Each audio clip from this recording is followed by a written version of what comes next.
there. So today's video we are going to be making some inner wheel fenders. Hey, and I'm also going to start looking at doing some of the steel sections on the interior of the car. I'm fiddling around with too many small bits on the car, and I'm kind of just getting bored of not seeing any progress. So I thought mentally, if I could see a lot of things being done quickly, as in a lot of things just being boxed off with some nice bits of steel, it's going to just spur me on, as I'm getting into a bit of a lull with it at the minute. So yeah, let's get meshing some steel. So this is a rear seat panel. I've got to put in kind of some swages of some description. Not sure I'm doing that yet. But the first thing I need to make sure I do is chuck in the holes for the rear seat base. So before doing anything, I'm going to just chuck in some holes, and the way I worked out where they needed to be was just to clamp this to the steel that's there already and then just poke through with the Sharpie, and I'm just going to make the holes a lot bigger so I've got room to sort of manoeuvre, so it doesn't need to go in the exact same place.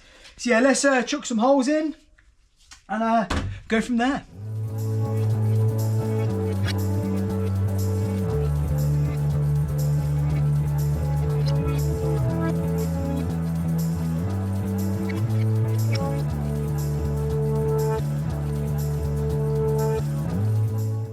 What a shit tool.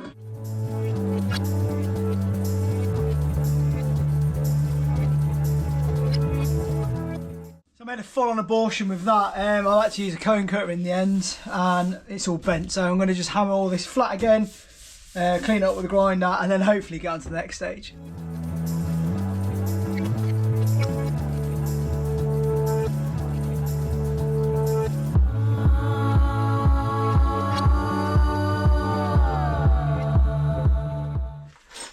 I've got my steel sorted and also got some sort of things to draw radiuses around. Now, I'm really bad with the Jenny wheel. Literally, I'm a complete novice with it. So whether I can even follow that line is going to be debatable at this point. But we're going to draw some lines on and hopefully be able to follow them. And obviously there's kind of a straight edge and some kind of measuring apparatus. So going to drop some lines on. Little panels like this, probably just going to do a straight line, to be honest.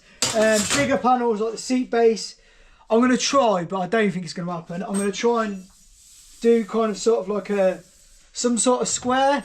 I've got no confidence, but let's just crack on, and what's the worst that can happen?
try and pre-stretch some of this with the world's smallest child's English wheel.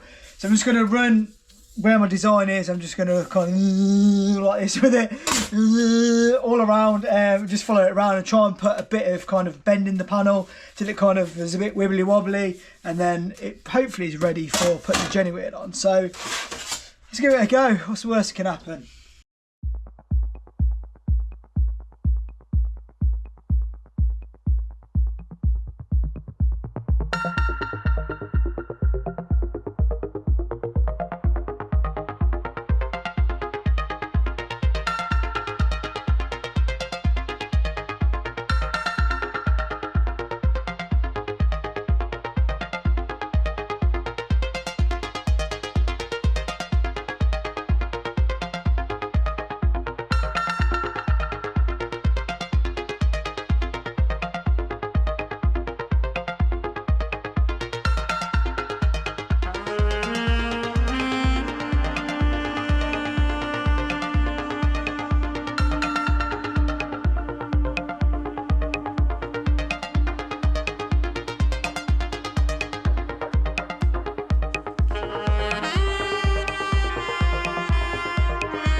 So I'm hedging my bets I'll probably fuck these panels, but they certainly have got some pre-stretch in them. We're going to put some lines in, try and follow the lines. Probably isn't going to happen, but then I also probably haven't done this very well. So yeah, we'll see how these turn out.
So the one I'm nervous about, let's see how this one goes.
So happy with that, got all the panels basically done for now. There's loads more panels to do, but these ones I've been tripping over for days and they're annoying me. So we're going to weld in what I can now, which is going to be this floor panel, this small lower seat panel, and there's two of these, but one of them I've made removable, so I'm not going to do anything with that at the minute. And seat base. I can't do the seat rear because I need to be able to get through that panel to be able to weld the rear arches in once I make those. So let's quickly weld in these three bits, and then we'll get on to making the rear fenders, inner fenders, shall I say.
So ignore that I've got the heater on in the background, but basically I'm onto the inner fenders now. They were repair ones, but they've been welded to a really bad piece of metal, so not good. I've ended up doing some 90-degree bends. Now I need to obviously sort this bit out because I've stood on it like an idiot, but I've got two of these, and we've got these sections here. So the plan originally was to cut around there, weld that to that bit and then weld it in. But the problem I've got is because the car's so low, the axle's actually higher than it would be originally. So instead of having that kind of just sat on the axle, which it shouldn't be done, we're going to notch into this. And I'm going to do kind of a return lip, hopefully if I've got enough steel. So that's the plan, Batman. We're going to get on to making the arch first. And that is going to be done with this bit in the shrink stretcher as soon as I've hammered out the bit that I've stood on.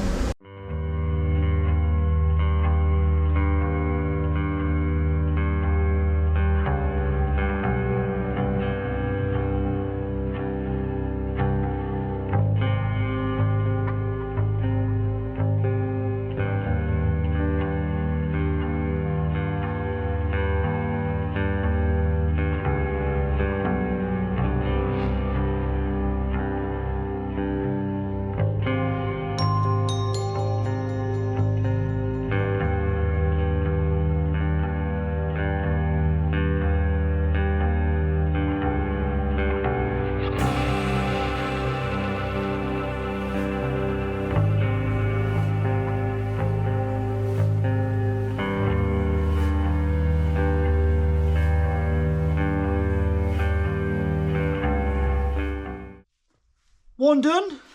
So we've got one down, one to go. Pretty cool how that tool literally just by squeezing it does that. So yeah, pretty impressed with that. But yeah, basically I've got to bend that and then I've just got to trim it kind of the opposite way, because it kind of sits when it's straight, but obviously the body line of the car is different. So it's going to need a bit of kind of fettling, but always does. So let's just get on with the next one.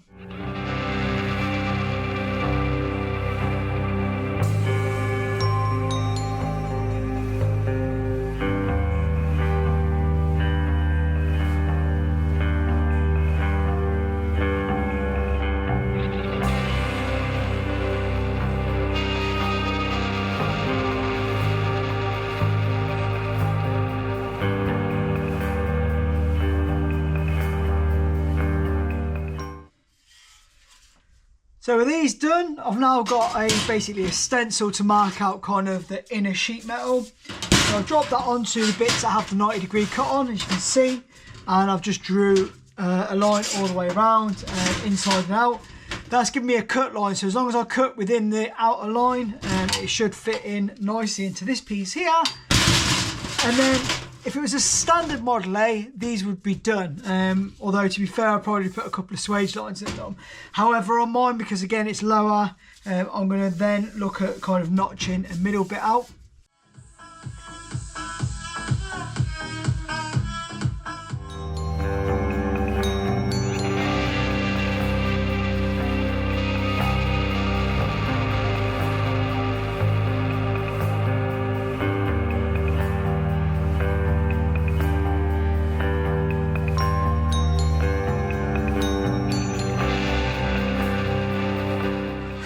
Well, I've got 2 inner panels and I've got 2 repair panels, although the other one's in the trunk, so I can't really bother to go and get it just for this clip. But yeah, short and sweet, I need to now kind of notch out this section. Now, if it's a normal Model A that didn't have the axle so far up, then you could just chuck in a couple of swage lines and weld it all together, job's good one.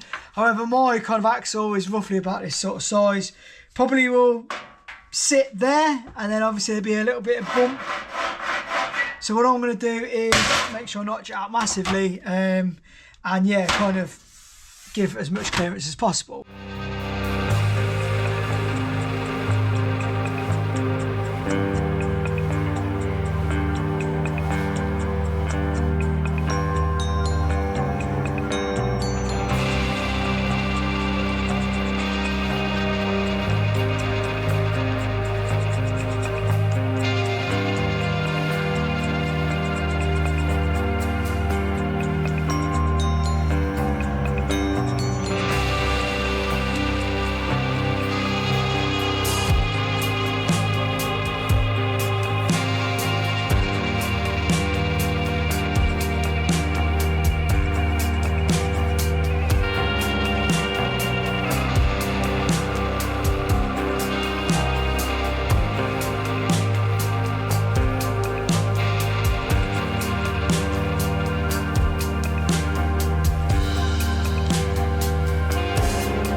Smash with some epoxy, just because the 2 bits of metal are going to be obviously touching, and I kind of don't want it to rust in between. So they're ready, they're dried, so it's now a case of literally clamping to the table, welding up the spot welds, and then basically I've got 2 inner arches completely made. So let's get welding these bad boys up.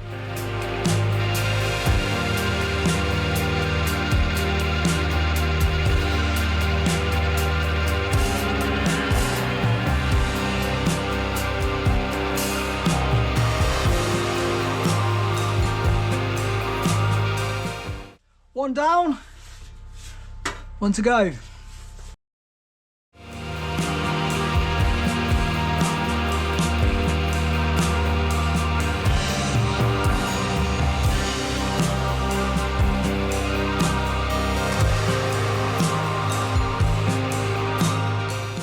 So I'll put these clips in. Basically, they're called Cleco locks. I had to read off the side.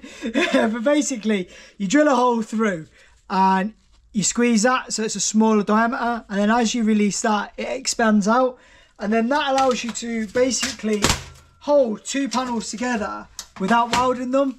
And then obviously once you're happy with kind of what you need to do, you just basically weld up like you would with spot welds. So I've done this just to kind of see how it sits in the vehicle. So hopefully you can see it just dangling on there. But it kind of gives me my cut line now, and that was a hard thing to just guess when it's all cut out. Now I can now use this point here as a reference point, and I can just cut that straight out. So mark it up with a Sharpie and then angle grind it straight out, and that will mean that this inner part of the fender will be in the exact same place as the original.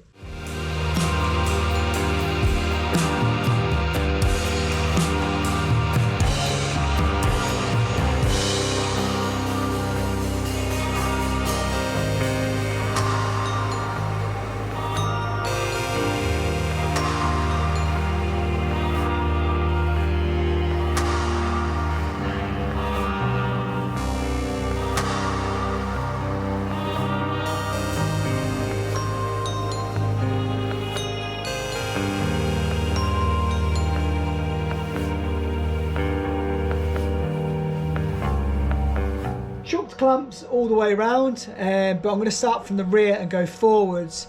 Reason being is it starts to get a bit more of a gap as it goes further forward, so I kind of want to get some tacks in, fettle the metal a little bit by just hammering it a bit closer before reclamping. So this point to here is perfect, but there, that way around he's fettling. So what I'm going to do is jump on the MIG, do some spot welds, and then kind of fettle as I go with a hammer.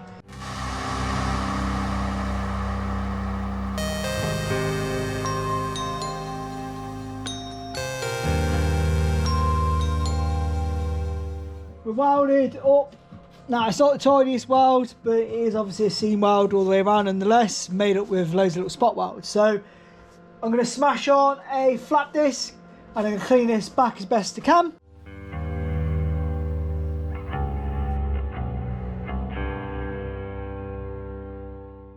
Lips welded in, flatted most of it back, a few little bits I need to do, but it's moment of truth time. So does this fit? It's the question.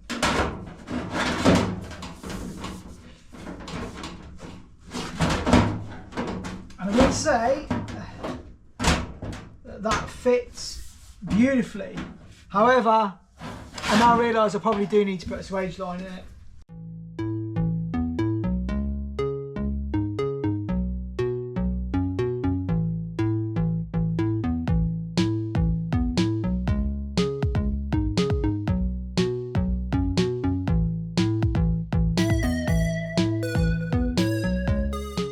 It's all welded, spot welds done. We've obviously welded up these little holes as well, so happy with where it needs to be. At a later date, obviously I'm going to PU seam seal on this side and obviously on the inside as well, but that's something much further away. All I need to do now is basically work out where the outer fenders bolt up. So I've got a couple of the holes, but I'm not 100% sure they're in the right place just yet, which is why they're a lot smaller than they should be, just so I can elongate them or slot them if I need to. But that is that. In the next video, we're going to just do those little patch panels in the boot. 2 seconds later. So, the Model A is gone. Now, there is a very, very good reason for it. I'm going to explain in the next video. The series kind of doesn't start here. It's just going to be titled something else. And I'm going to carry on with something that's a new build. So, catch me in the next video. Hopefully, hopefully you 3 or 4 brilliant followers I've got out there will jump onto the next video. I'm going to make something much cooler. I do need to discuss why the Model A is gone. But yeah, this is too much of a long video at the minute. So I'm going to end it here and I'll catch you on the next one. Hopefully. Peace out.